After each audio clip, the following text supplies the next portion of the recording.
Number 69! It's hilarious! That is hilarious.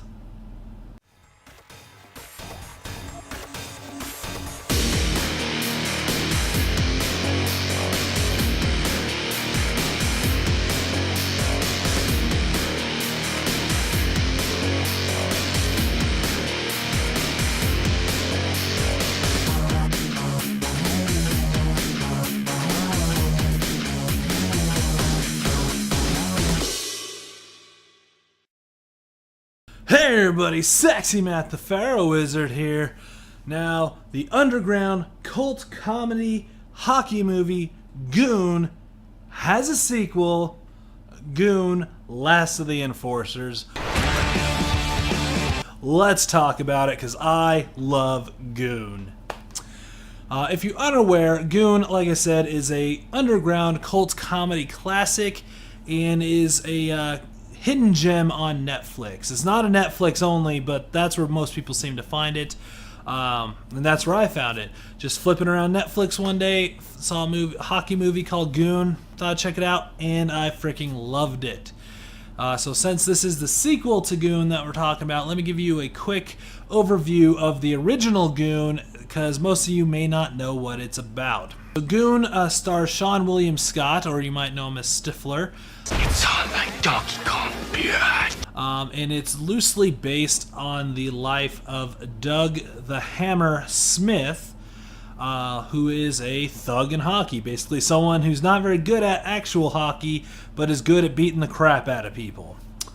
Seann William Scott plays Doug the Thug Glatt, and basically goes over his life getting into hockey, and beating up people basically, and builds up to being against the sports cliche, not to a championship, but builds up to him fighting another goon in the league.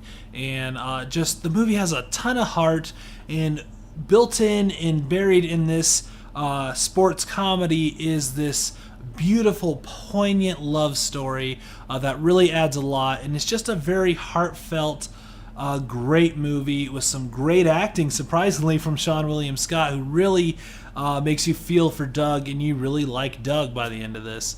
As well as just everyone else is on their notch. The comedy is very well balanced with the drama. It's some really good stuff, and I highly recommend it. It's a fantastic movie.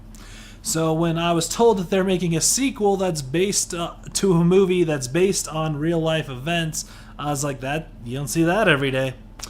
But I'm assuming it's separate enough from the real story because there's not a lot known about Doug the Hammer, unless, I guess, he has a book out, so if you want to read that. But I think they changed enough to where they could do a sequel and see where they can take it. So let's talk about Goon, Last of the Enforcers. So it is the directorial debut of Jay Baruchel, who you might know from Knocked Up, Tropic Thunder, Sorcerer's Apprentice, and he's also the voice of Hiccup from the Train Your Dragon series, or How to Train Your Dragon series. And he was actually the writer of the first movie. So the plot of this is Doug the Thug is still playing hockey, and he becomes the captain of the Highlanders, his team, and ends up getting injured. And but at the same time, his wife gets pregnant. His wife, who was the girlfriend in the previous movie, and he has to deal with if he's going to go back to a regular life or if he can still play hockey injured and worrying about his safety, as well as going up against a new villain thug in the league. Who is younger and faster and things like that. And this is the basic plot of the movie. So let's talk about the characters. So of course, Seann William Scott returns to play Doug the Thug Glatt. And the first movie, he was lovably naive. I really wouldn't call him stupid. He was just lovably naive. This time they go on full stupid. He is very stupid in this, and even goes full Stifler at a point. What am I looking at? Fuck, get off me! I'm trying, I'm drunk! I don't want this! So I don't know what the problem is with Seann William Scott reprising roles, but Stifler got very annoying, and Doug is not Doug in this. He doesn't have the heart that it had in the previous movie. They just made him too dumb this time, and it ends up not being believable. Part of the greatness of the first movie, it's very grounded, very down to earth. Not so much with this one. Alison Pill returns as Eva, who was his girlfriend in the previous movie, and now his wife. And like I said, in the previous movie, had a great, poignant love story. This time, she is barely in it. She's pregnant, and that's basically her character in this movie, is that she's pregnant. I mean, she's still got the foul mouth and has some pretty good lines and does okay, but they don't give her character a lot to do. It's just she's pregnant. That's her character now. Schreiber also returns. He was the main villain Goon in the previous movie, and he returns for this one as Ross the Boss Ray. He is still gruff, smoking, and pretty awesome. We find him in this movie like fighting in this weird underground fight club where it's like hockey, but there's only fighting, no actual hockey. It's very weird. What the fuck are we doing here? I don't know. What the fucking Princeton? Part of the weirdness that kind of pulls you out of this movie. But he still does a good job with what his character is given to do. I like what he does. He still gives no fucks, and it's pretty great. So, thumbs up for Liev Schreiber. And our villain Goon this time is Wyatt Russell, who plays Anders Kane. He's just too over the top.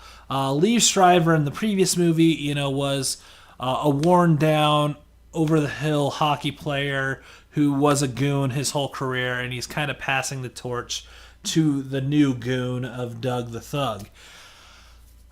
Anders Kane is supposed to be like this new style, thug who's also good at hockey but really good at fighting too.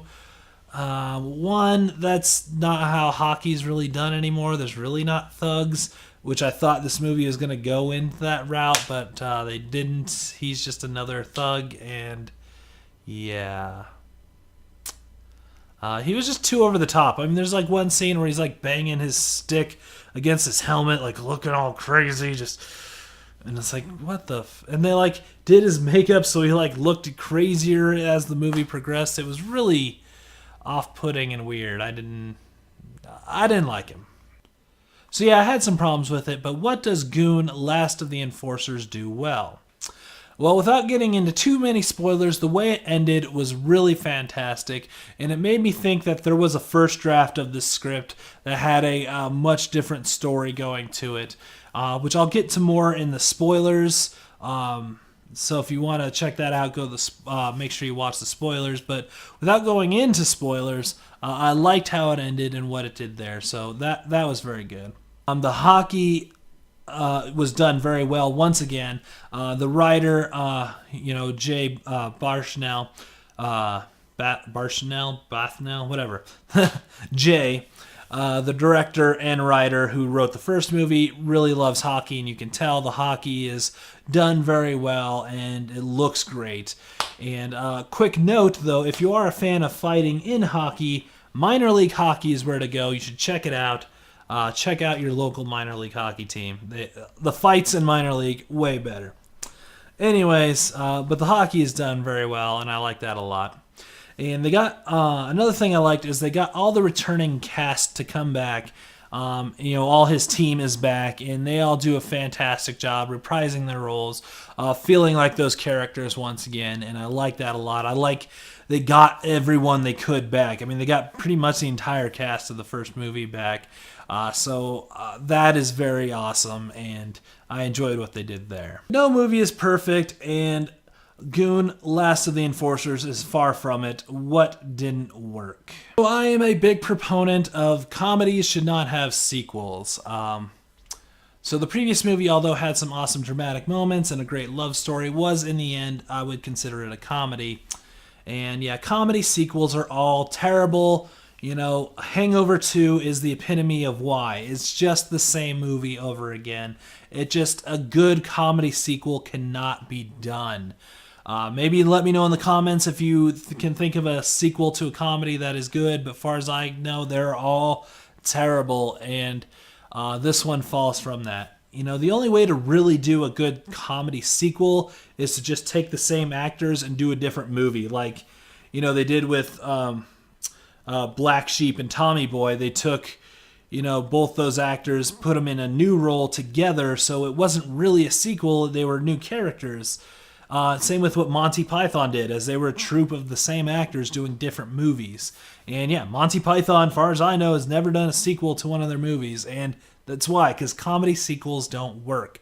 And this one hits that a lot. It's a lot of sequel-itis, where it's the same stuff, but blown up even more, and really blowing up the wrong parts of it. They really bet on the crass humor, which was part of the first movie, but part of that is it only came from a couple characters. This one, everyone's involved in the crass humor, and it's just even more. And it was funny in the first movie because it wasn't funny, if that makes any sense. It's like you laugh at someone failing at doing a joke.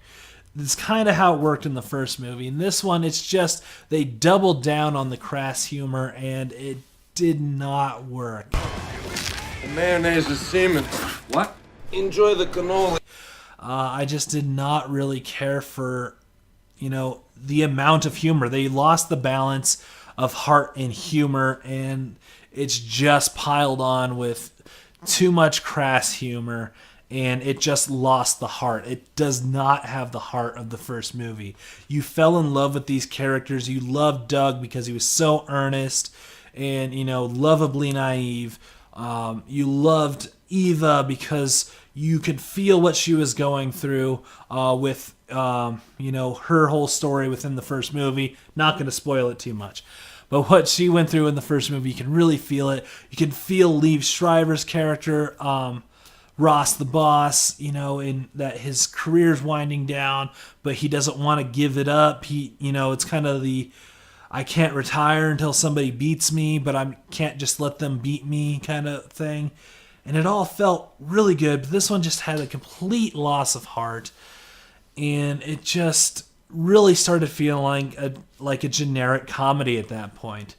And they bring in all these other, kind of comedic actors to just do excessive ad-libbing that just does not work. They bring in Jason Jones and T.J. Miller and even Elijah Cuthbert, who's not really a comedic actor. I guess she is, maybe. I don't know. But they bring them in to definitely ad-lib. You can feel it like they just just run with it. And it's too much, and it misses what worked about the first movie. And I really like T.J. Miller in Silicon Valley and Deadpool, but he is starting to grate on me. He's just what people hire to put into a movie and just go, man, just go. And yeah, that doesn't work. You have to have him to play off of people. You can't just let him just go. It just becomes too much. So with all that, and then even at the end during the credits, they had outtakes because, we're so wacky. But all just boiled down to being this very generic sports comedy. And that was very disappointing, but I should have seen it coming because, like I said, sequels to comedies are all terrible. I'm not looking forward to Super Troopers 2. I'm just going to say that now. So even Broken Lizard was one of those guys that knew you take the same group of people and do different movies. So I don't know why they decided they're going to do a direct sequel. But that's besides the point. Let's get into some spoilers because I want to talk about what the movie could have been. So jump to this time code here if you want to skip spoilers. Doing spoilers. So like I mentioned before, the ending really hinted that there was a script buried in this. And even in my explanation of this, made it sound, a little more deep as it's, Doug getting on his career, and you can't be a thug your whole career. You're going to get injured, you're going to have damages, and, how does that work with a new baby coming? And does he put his family ahead of, being a thug, or could he become a hockey player rather than just a thug? and they could have worked a lot more with that. And even at the end, it did work because he gave up being a hockey player because he knows he can't be a thug his whole life. He can't see his daughter growing up seeing him beat up people. And that worked. And I feel like that was kind of the base they went with in like a first draft. But then they decided to just cover it up with, over too much humor and references to the first movie. And it just got buried in this movie where I think there was something there that could have worked. But again, they just went the wrong route. And maybe that's the directors being first time lost control of this movie a little bit. That's a strong possibility. But really, it had something there, but it lost it. It's buried too deep to really help it at all. And that's really unfortunate. It could have done something, but it didn't. And that's pretty much all I got for spoilers. So let's just wrap this up. As you can kind of tell, this is a shadow of the first movie. It's a total comedy sequel where it's just references from the first movie, reused jokes, and doubling down on the wrong things that they thought people liked, or that's all they had left to write about. I don't know. But yeah, it's definitely a shadow of the first movie, so I unfortunately have to give it the rating of don't bother. It's not offensively bad, and I've seen worse movies this year, but for someone who hasn't seen the first movie, this isn't going to make you want to see the first movie. For fans of the first movie, this is not a continuation of the characters we wanted, or at least I wanted. This isn't a good continuation of that. So unfortunately, just don't bother with it. It's really not. It's something you can live your entire life without seeing, and yeah, that's kind of where it fits. But do see the first Goon. It's on Netflix streaming right now. Check it out. It's a fantastic movie. Maybe one of my favorite hockey movies of all time. It is so good. So check out the first Goon, but let's just pretend the sequel didn't happen. So I'm Sexy Matt the Pharaoh Wizard. Until next time, hold on to your hold slots.